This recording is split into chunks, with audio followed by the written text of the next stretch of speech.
அன்புள்ள ரிஷப ராசி அன்பர்களே வணக்கம். சுக்கிர பயிற்சி பலன்களை நாம் பார்க்க போகிறோம். சுக்கிர பகவான் டிசம்பர் 22 அதாவது மார்கழி 7 விருச்சிக ராசியில் இருந்து தனுசு ராசிக்கு செல்கிறார். தங்களுக்கு 8ஆம் இடத்துக்கு செல்கிறார். ஏற்கனவே 8ஆம் இடத்தில் சூரியன், செவ்வாய், புதனும் இணைய போகிறார். அவருடன் சுக்கிரனும் இணைவதால் தங்களுக்கு சிரமம்தான்.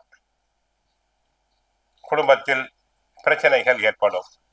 கணவன் மனைவி இடையே ஒன்றுமில்லாத விஷயங்களுக்கு வாக்குவாதங்கள் உண்டாகக்கூடும். குடும்பத்தில் ஒற்றுமை தேவை. தலித்த வார்த்தைகளை உபயோகப்படுத்தக்கூடாது. வீட்டில் உள்ள மூத்தோர்களுடைய உடல் நலனில் கவனம் தேவை. ஆக குடும்பத்தில் நல்ல உறவு தேவை. 3ஆம் நபர்களின் தலையீடு இல்லாமல் பார்த்து கொள்ள வேண்டும். பெண்களுக்கு சுபகாரிய தலங்கள் உண்டாகும். ஆரோக்கியத்தை பொறுத்தவரை தங்களுக்கு உடல் நலனில் சற்று கவனமாக இருத்தல் வேண்டும். அஷ்டமத்தில் 8ஆம் இடத்தில் சூரியன், செவ்வாய் போன்ற கிரகங்கள் இருப்பதால் உஷ்ண நோய் அதிகரிக்கும். சுக்கிரனும் இருப்பதால் பெண்கள் சம்பந்தப்பட்ட பெண்கள் உபாதைகள் வரக்கூடும். உடல் நலனை நன்கு பராமரித்தல் வேண்டும். சிறு நோய் நொடி என்றாலும் உடனே மருத்துவரை சென்று தாங்கள் சந்திக்க வேண்டும். உத்தியோகத்தை பொறுத்தவரை தாங்கள் அதிகம் பாடுபட வேண்டியிருக்கும். உயர் அதிகாரியுடைய கண்டிப்புக்கு ஆளாவீர்கள். கவனமாக இருத்தல் வேண்டும். தொழில்துறை, வியாபாரத்துறை அன்பர்களுக்கு போட்ட முதலினை எடுப்பதற்கு சற்று சிரமம்தான். தொழில்துறை ரகசியங்களை பிறரிடம் சொல்லுதல் கூடாது.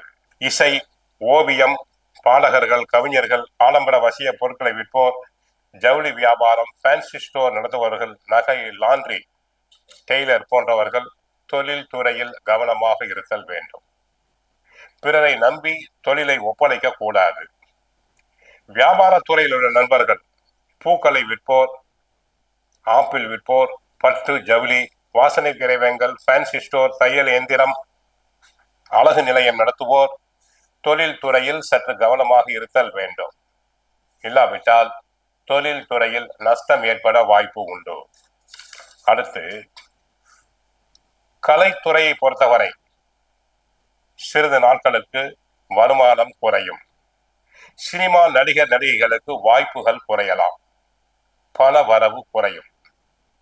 சில சினிமா நடிகைகளுக்கு வேண்டாத, தேவையில்லாத வம்பு வழக்குகள் ஆண் நண்பர்களினால் வரும். கவனமாக இருத்தல் வேண்டும்.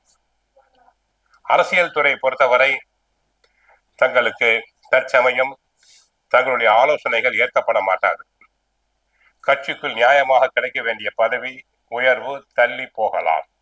ஆக கவனமாக இருங்கள். கோவிலுக்கு சென்றால் மகாலட்சுமி தாயாரை வழிபடுங்கள். வாழ்க வளமுடன், மங்களம் உண்டாகட்டும்.